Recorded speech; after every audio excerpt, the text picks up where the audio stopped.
right, today we're reading Wayside School is Falling Down, chapters 13 through 15. Chapter 13, a giggle box, a leaky faucet, and a foghorn. Every day after lunch, Mrs. Jules read a story to the class. Dana hated stories. The last book Mrs. Jules had read was a story about a pig and spider. The pig was real cute and the spider was very wise. Dana thought it was a horrible book. It made her laugh too much. Everyone else laughed too, but the problem was that Dana always kept laughing long after everyone else in the class had stopped. It was very embarrassing, and sometimes she broke out laughing at a part that wasn't even funny because she remembered something funny that had happened earlier. John called her a giggle box. That only made her laugh harder. Once she broke up laughing in the middle of an arithmetic test because she remembered something funny the pig had said. "There goes the giggle box," said John. She hated John, but that wasn't the worst part of the book. In the end, the spider died. Dana couldn't stop crying, and she thought it was so silly, too, because in real life, she didn't even like spiders. She squashed them all the time. John called her a leaky faucet. "Somebody better call a plumber to fix the leaky faucet," he said. She laughed through her tears. She hated John. Once in music, they had learned a song about a dragon. When the song begins, the dragon is very brave, but then he loses his only friend, so he isn't brave anymore. He just goes back to his cave where he is sad and lonely for the rest of his life. The song always made Dana cry. Every recess, John and Joe would chase after her, singing it. She'd run across the playground with her hands over her ears and tears streaming down her face. The bell rang, lunch was over. Dana was nervously walking up the stairs to Mrs. Jules' room. Mrs. Jules would start a new book today. She hoped it wouldn't be funny or sad. She hoped Mrs. Jules would read a boring book story with no jokes. When she got to class, John and Joe were standing by her desk waiting for her. "Happy birthday, Dana," said John. He was holding a present. It was wrapped in green paper and a pink bow. "But it's not my birthday," said Dana. "Well, that's okay," said John. "You can have it anyway." "Since I'm always teasing you," he and Joe snickered. Dana eagerly tore off the wrapping paper. Maybe John wasn't so bad after all, she thought.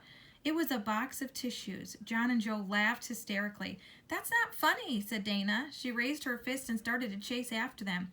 Mrs. Jules rang her cowbell and all the children settled quietly in their seats. "We are ready to begin a new story," said Mrs. Jules. She held up the book. "It's called Stinky." Dana laughed at the title, then quickly covered her mouth. "It's about a cute and playful skunk," said Mrs. Jules. "Oh no," gasped Dana. She knew animal stories always made her cry. The animal's mother would get shot by human hunters, or else humans would build a shopping center and destroy the animal's home. She hated humans, but she knew that was silly because she was a human and so were all her friends. The only human she really hated was John, and she didn't think he was even human. Mrs. Jules read, "It was such a beautiful day. Stinky and his mother went for a walk across the forest. 'Hi, Stinky,' said Charlie the chipmunk. 'Hi, Charlie,' said Stinky. 'Come along, Stinky,' called his mother. Stinky hurried after her. They came to a road. Suddenly, Stinky heard a noise he had never heard before. It was very loud, like thunder. A car driven by humans was speeding toward him. 'Look out!' shouted his mother. Stinky stopped in the middle of the road and stared at the onrushing car. He had never seen a car before. His mother pushed him out of the way just in time. He was safe. But unfortunately, the car ran over his mother. "Mama, Mama," he sobbed over and over again, but his mother didn't answer. She was dead. Dana cried. "Uh-oh, there goes the leaky faucet," said John. He and Joe laughed. Dana sniffled and wiped her eyes, but the tears wouldn't stop. She just kept thinking about poor Stinky. What would he do without his mother? She wondered maybe he could go live with Charlie the chipmunk, she hoped. She pulled a tissue out of the box John had given her and loudly blew her nose. "There goes the foghorn," said John. Dana laughed into her tissue. She blew her nose again, even louder. "It must be a very foggy day," said John. The next day after lunch, Dana hurried up the 30 flights of stairs before the bell rang so she could talk to Mrs. Jules before class started. "Yes, Dana," said Mrs. Jules. "Can I leave the room when you read today?" asked Dana. "Why?" asked Mrs. Jules. "Because I hate stories," said Dana. "They make me laugh and cry too much." "You don't hate stories, Dana," Mrs. Jules told her. "You love stories. I wish everybody laughed and cried as much as you." "Really?" asked Dana. She couldn't believe it. All this time, she thought she hated stories when really she loved them. She was glad she really loved stories. Suddenly, she made a face. "Oh, yuck," she said. "What is it?" asked Mrs. Jules. "What if I really love John, too?" Chapter 14, Calvin's Big Decision. It was Calvin's birthday. His mother had made chocolate cupcakes with jelly beans on top. Mrs. Jules passed them out to the class. "Hey, Dana," said Leslie, "I'll trade you my black jelly bean for your red one." "Okay," said Dana. Everyone traded jelly beans. That was the most fun part of the party. Bebe was very excited. "Tell everybody what you're getting for your birthday, Calvin," she said. "I don't know," Calvin mumbled as he stared at his yellow jelly bean. "He's getting the best present," said Bebe. "What are you getting Calvin?" asked Mrs. Jules. Calvin frowned. "I don't know," he griped. "I mean, I know what it is, but I don't know what it is." "Huh?" asked Jason. "See, I usually get toys," Calvin tried to explain, "but they always break or get lost or something happens to them. But this year I'm getting something I'll never lose. I'll have it for the rest of my life." "What is it?" asked Terrence. "A tattoo," said Calvin. "Ooh, how neat!" exclaimed Mauricia. Everyone thought it was a great present. "You're so lucky," Calvin said. "Rondi, I wish I could get a tattoo too, instead of I got a tutu." "I got a tutu too," said Dana. "My parents won't let me get a tattoo," complained John. "My parents wouldn't let me get one either," said Calvin. "Then for my birthday they said I could get one, but now I can't decide what to get. My dad's taking me to the tattoo parlor after school today. I just can't make up my mind." "Get a snake," said Stephen. "No, get an eagle," said Dee Dee. "They're the best." "A dead rat," suggested Kathy. "I just don't know," said Calvin. "I've never had to make such a tough decision. Nothing else I do matters very much. It's not like choosing jelly beans. If you pick the wrong color jelly bean, big deal. You can always spit it out. But once you get a tattoo, you can't change your mind. You can't erase tattoos. Whatever I get, I'll have for the rest of my life." "Get a naked lady," said Jason. Calvin shook his head. I just don't know. "Where are you going to put your tattoo?" asked Allison. Calvin threw up his hands. "I don't know." "You should put it on your arm," said Myron. "That's the best place for tattoos." "You're crazy, Myron," said Todd. "Put it on your chest, Calvin." "I know where you should put it," said Dana, "but I can't say." She giggled like a maniac. Then she whispered it in Jenny's ear. Jenny giggled too. All day, everyone had lots of suggestions for Calvin. They told him what kind of tattoo he should get and where he should put it. A rainbow on his forehead, a flower on his cheek, an anchor on his arm. It was easy for the others to make suggestions. They wouldn't have to live with it for the rest of their lives. "I just don't know," Calvin repeated over and over again. Bebe drew a lot of pictures for him in case he wanted to choose one of those. She drew lions, tigers, buffaloes, and butterflies. "If you like one, I can draw it on your skin for you."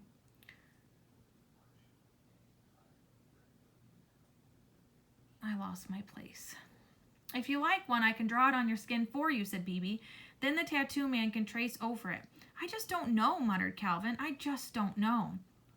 After school, Calvin's father picked him up and drove him to the tattoo parlor. The next day when he walked into class, everybody stared at him. They couldn't see a tattoo. "Did you get one?" asked Mauricia. Calvin smiled. "Yep," he said. "Where is it?" asked Jason. Dana gasped. "I know where," she exclaimed. She and Jenny giggled. "Well, what'd you get?" asked Todd. "It was a real tough decision," said Calvin. "I almost got a leopard fighting a snake, but then my dad told me to think about it. He said it was sort of like getting a second nose. You may think you want another nose, but because that way if one nose gets stuffed up, you can breathe through the other nose. But then he asked me, 'Calvin, do you really want two noses?'" "Your father is very wise," said Mrs. Jules. Calvin nodded. "That made me think," he said. "I decided I didn't want a snake and a leopard fighting on my body for the rest of my life. I suddenly knew exactly what I wanted." He pulled up his left pant leg. There was a small tattoo just above his ankle. Everyone crowded around to look at it. "A potato?" exclaimed Leslie. "How stupid." "That's the worst tattoo in the world," said Mac. They all thought it was a dumb tattoo. "Anything is better than a potato," said Jason. "It's a pretty potato," said Bebe, trying to be nice. "I wish I could draw potatoes that good," but even Bebe thought it was a dumb tattoo. "I like potatoes," said Calvin. "I would hope so," said Mrs. Jules. Calvin could tell Mrs. Jules didn't like his tattoo either. "I would have gotten an eagle," said Dee Dee, "soaring across the sky." "Not me," said Terrence. "I would have gotten a lion." "I would have gotten a kangaroo," said Leslie. All day everyone told Calvin what they would have gotten: a fire-breathing dragon, a lightning bolt, a creature from outer space. None of them said they would have gotten a potato. But Calvin knew better. He knew it was easy for his friend to say what they would have gotten because they really hadn't had to choose. He was the only one who really knew what it was like to pick a tattoo. Even Mrs. Jules didn't know that. He looked at his potato, he smiled, and made him happy. He was sure he had made the right choice. At least, he was pretty sure. Chapter 15. She's back! Dee Dee ran across the playground screaming. At first, Louis thought she was just having fun, but then he realized something was wrong. He hurried after her and grabbed her arm. Dee Dee, are you all right? He asked. She stared at him wide-eyed as she continued to scream. Several other kids gathered around. What's wrong with Dee Dee? Asked Myron. I don't know, said Louis. Dee Dee hiccuped 3 times, then gasped. I saw her. Who? Asked Louis. Dee Dee didn't answer. She just stared right through him. But everyone else knew whom Dee Dee had seen. Most of them had seen her, too, during the last 2 weeks. Where was she? Asked Todd. On the monkey bars, said Dee Dee, still trembling and breathing hard. I was hanging upside down, and suddenly she was hanging upside down right next to me. Did she wiggle her ears? Asked Jenny.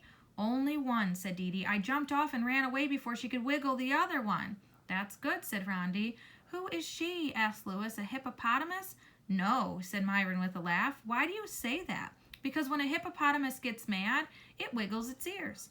She's worse than a hippopotamus, said Allison. I saw her last week at the water fountain, said Todd. I bent down to get a drink, and then there she was, drinking at the faucet next to me. I saw her on the stairs, said Rondi. I was going up the stairs, and she went right past me, sliding down on the banister. Who? Asked Louis. Mrs. Gorf, said Dee Dee. Just saying the name sent a shiver of fear through her body. Oh, your old teacher, said Louis with a shrug. Is she back? I always wondered what happened to her. The children looked at each other. Mrs. Gorf was the teacher they had had before Mrs. Jules took over. They had never told anyone how they had gotten rid of her. They especially couldn't tell Louis. She was the meanest teacher in the history of Wayside School. Of course, there are other teachers at other schools who are meaner. Louis looked toward the monkey bars. I don't see her, he said. Well, she was there, Dee Dee insisted. I saw her. You just imagined you saw her, Dee Dee, said Louis. If you hate somebody or if you love somebody, you often think you see that person when she isn't there. It's very common. It's just like Mrs. Drizzle. Who's Mrs. Drizzle? Asked Todd. She was the worst teacher I ever had, said Louis. He shivered just thinking about her. She was my teacher when I was your age. I sometimes think I see her, too, and I still have nightmares about her. Was she mean? Asked Rondi. She was horrible, said Louis. Every morning she used to check our fingernails. If they were dirty, she'd tell the whole class. Louis has dirty fingernails this morning, she'd say in a really nasty voice, and if you talked in class, she would pick up the waste paper basket and put it over your head. You had to leave it on your head until the bell rang. Did she ever put it over your head? Asked Todd. Lots of times, said Louis. Everybody laughed. It wasn't funny, said Louis. My mother always knew when I got in trouble because I'd have bits of trash stuck in my hair. Did it get stuck in your mustache, too? Asked Rondi. Louis didn't have a mustache when he was our age, said Allison.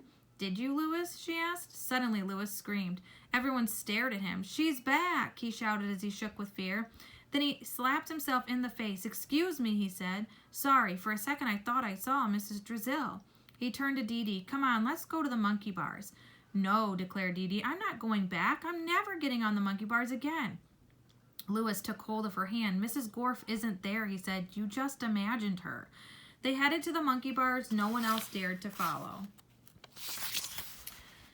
If she starts to wiggle her ears, run away as fast as you can, warned Dee Dee. She held tightly onto Louis's hand. When they reached the monkey bars, no one was there. Where were you when you saw her? Louis asked. I was hanging upside down over there, said Dee Dee, pointing. Okay, go hang upside down, said Louis. No, exclaimed Dee Dee. Don't worry, I'll be right here in case anything happens. It had rained during the night, so the sand under the monkey bars was wet and somewhat hard. Dee Dee walked across the sand and pulled herself up on the bar. She hooked her legs over, then hung from her knees. Well, do you see her? Louis asked. No, it's safe now, said Dee Dee. Thanks, Louis. I guess you're right. I must have seen my shadow or something. Dee Dee pulled herself right side up, then hopped down from the monkey bars. She and Louis walked away hand in hand. She held Louis's hand not because she was scared, but because she liked him. Mrs. Drizzle sounds almost as bad as Mrs. Gorf, said Dee Dee. She was, said Louis. She once made me put gum on my nose because I was chewing it in class. How can you chew your nose? Asked Dee Dee. Behind them, Dee Dee's footprints could be seen in the wet sand under the monkey bars. There was also another set of footprints made by a person who had much bigger feet.